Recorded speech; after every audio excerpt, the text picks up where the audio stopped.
بسم الله الرحمن الرحیم. پنځمه صفحه ده، د اول باب اوم نمبر حدیث دی. دغه حدیث امام رزین رحم الله تعالی په خپل کتاب کې را نقل کړی دی. جناب نبی کریم صلی الله علیه وسلم فرمایي: الخمر جماع الاثم. الخمر جماع الاثم. که څوک عربي الفاظ پیدولی سي هم کوشش کولی سي. که عربي الفاظ د حدیث نسوی پیدولی نو ترجمه یا مفهوم دی د حدیث په یاد کی. الخمر جماع الاثم. الخمر شراب، جماع د جمع کېدو ځای دی، الاثم د ګناه. په شرابو کې ټول ګناهونه راځي.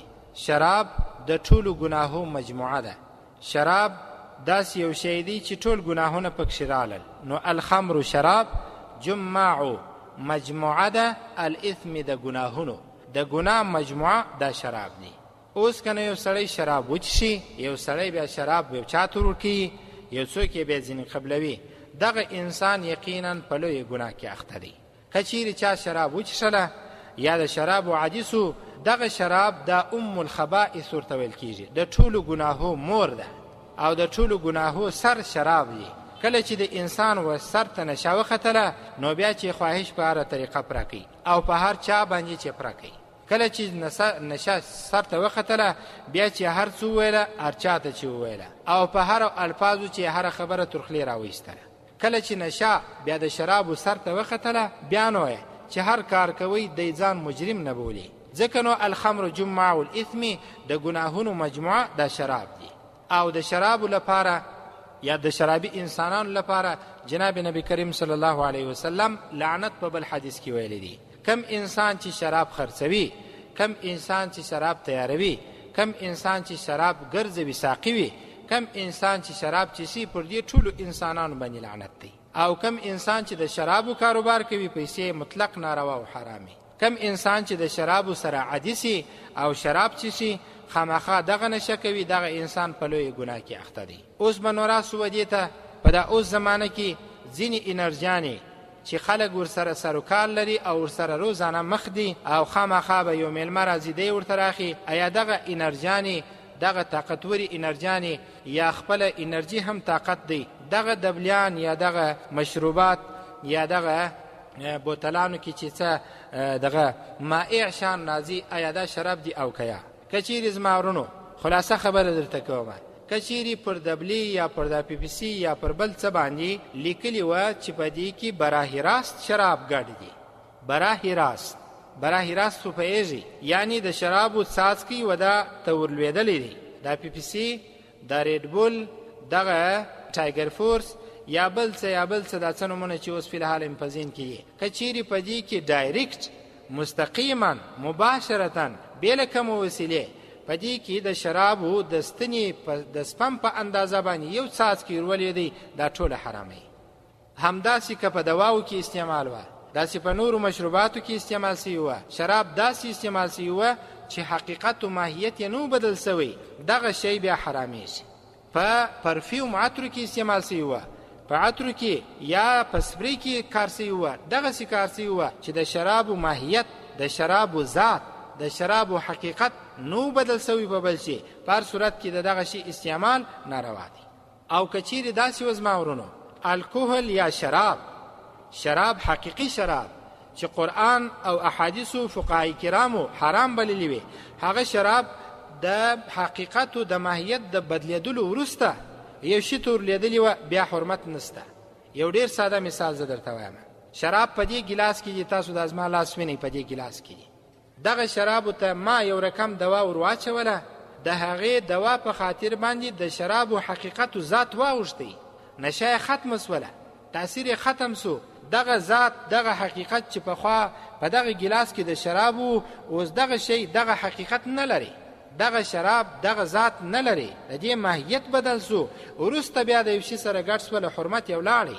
حرام څوک نسي ورته ویلی. لکه یو ډېر بل ساده مثال، څوک شرابو ته مالګه ور واچوي، په سرکه باندې بدل سي. دغه شراب چې اول ذات او حقیقت کې شراب وه، د مالګې په ګډونو او د مالګې په یو ځای کېدلو باندې د شرابو ذات او حقیقت او ماهیت واوښتي په سرکه باندې، دا شراب اوس موږ حرام نه بولو، که څوم دا ول سره حرام وه. نو که په دواو کې یا په مشروباتو کې یا په مأکولاتو کې شراب داسې کار سوي و زمارونو چې د اوله سره حقیقت بدل و، د اوله سره ماهیت بدل سوي و، د اوله سره ذات بدل سوي و، وروسته ګډ سوي و، نو حرمت نه راځي، حراموالی نه راځي. او که ذات نو بدل سوی شی جوړ وروسته شراب ورسره میکس او ګډ سوله بیا نو دا شی حرامېږي. د دې سره ډو صابون دی او داسې نورې شامپوګانې دي، ډېر کسان یې نه استعمالوي. ولې نه استعمالوي؟ وایي په دې کې د خنزیر وازګه ګډه ده. که چیرې تا ته یقیني دا حالت معلوم دی، تاسو ته یقیني دا معلومه وي او په ثبوت یې رسولی سي چې د خنزیر وازګه صابون مواد سره جوړ سوي دي، وروسته د خنزیر وازګه ورګډه سوې ده، د خنزیر د وازګې ماهیت و ذات نه دی اوښتی، نو مې استعمالوه.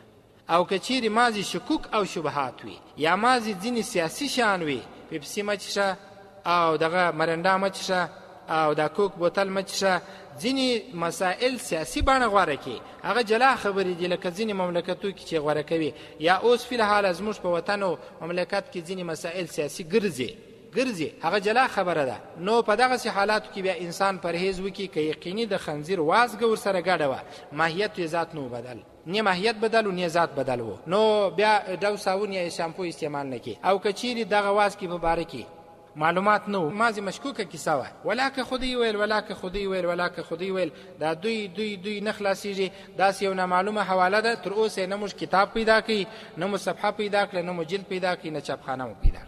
دوی ویله، په دوی ویلو پسې به هېڅ سر نه ګرځوئ، نو بیا یې استعمال پروا نه کوي، روا دی. د ډب صابون دا هم او د نورو شامپوګانو به هم. او که چا بیا دا فتوا درته وایمه، که چیرې بیا چا تقوا کوله، بس خالي د کالو په هغه صابون لمبېږي چکۍ ده بس، یا دې په پوډري صابون لمبېږي، ښه د شک و شبهې څخه خلاص صابون دی لمبېږي. هغه که بیا څټ سپېروو که لاسونه سپېروو بیا دې ګیله هم نه کوي. او مازې په دې باندې چې دا شکي کیسه ده، داسې زموږ شریعت شک د اعتبار نه ورکوي. د اوس عصر مسله ده. حضرت عمر رضی الله عنه سفر کوي، را روان دی د خپلو ملګرو سره، حوض رالی، په هغه کې یو شی لوېدلي وه، صحابه کرام ورته وویله چې د دې څخه به اودس وکړو نه یې وکړو، خو داسې خبرې راللې. نو ځینو کسانو، ځینو ملګرو د حضرت عمر رضی الله عنه د دغه حوض د مالک څخه پوښتنه کوله چې دا څنګه حوض دی، دلته درندګان راځي، دلته حیوانات راځي، دلته اوبه څښي که نه څښي، او دلته انتظار کوي که نه کوي. دا خبرې سره شروع وې. حضرت عمر رضی الله عنه ورته ویل یا صاحب الحوض لا تخبرنا، موږ په دې مه خبروه چې دلته څوک راځي څوک نه راځي، کم درنده راځي کم نه راځي. د دغه یوې جملې څخه زما ورونو د قیامت تر ورځې پورې زموږ ټوله مشکلات الله رب العزت را حل کړل. موږ مه خبروه. نو ځکه فقهای کرام فرمایي، وایي پر موږ باندې د هر شي تحقیق لازمي نه دی. هر شی به نو ما به ریډبول راخستی، بیا به لابراتوار ته ځم، بیا به ډاکټر صاحب راځي کومه چې ته خو دا ریډبول راوګوره، ولاکه شوق مې ورته کېږي، پروا نه کوي، ته خو دا ډب صابون به مې راخستی، تمامه ورځ به نو د هر سړي توبره او کڅوڼه په شایي ګرځي به نو په لابراتوار پسې، هلته به قاضي پیسې واخلي، دلته ډاکټر صاحب خوا به دې کېږي، دلته وخت نشته، دلته د بدن خیرن دی. نو موږ د شانو زمارونو خلاصه خبره دا وایم، موږ د شانو د تحقیق مکلف نه یو، بیا خلاصه درته وایم، یقیني معلومه وه چې دا حرام دی، یقیني حرام دی او ورسره ګډ سوی دی، ذات و ماهیت نه دی بدل سوی، نو بیا مې استعمالوئ. او که مازې شک کیسه وه، که شک و ګمان و، نو بیا د معلومات نه وه، بیا استعمالولی سي. خو بیا هم دا خبره درته کومه که احتیاط کول انسان وکړي خو ډېره ښه خبره وي. داسې نه وي چې نور نو د اوس ماښام څخه چې هر شی په مخه راتلی، بالا نو هم خوراک او هم یې څښاک جایز دی. اوس هم دا یو چا ټلیفون راوکړي، تاسو ته به معلومات یې، شاید د ایران څخه اوس داسې چرګان را شروع سوي وي چې د ایران د خوا څخه حلالیږي، آیا دا روا دي او که یا؟ معلومات خو په هر صورت کې وي، اطمینان حاصلوي، ټلیفون و رابطې ساتئ. اما دا یو کلي خبره ما درته وکړله، انشاءالله په دې کې بس تاسو د ډېرو سوالو جوابونه وي. خو بیا هم یوه خبره ضروري ده چې احتیاط ضروري دی، تقوا ضروري ده، او کله کله دا شیان وي غوښې راغلي وي چې هغه انسان طبیعت له برداشته وي نه چې ودې خوري. نو اخري خبره دا سوله چې الخمر جماع الاثم، شراب چې دي دا د ګناهو مجموعه ده. الله رب العزت او تاسو ته توفیق را نصیب کړي چې د شراب څخه ځانونه وساتو. ربنا ظلمنا أنفسنا وإن لم تغفر لنا وترحمنا لنكونن من الخاسرين. لا إله إلا أنت سبحانك فقنا عذاب النار. وصلى الله تعالى على خير.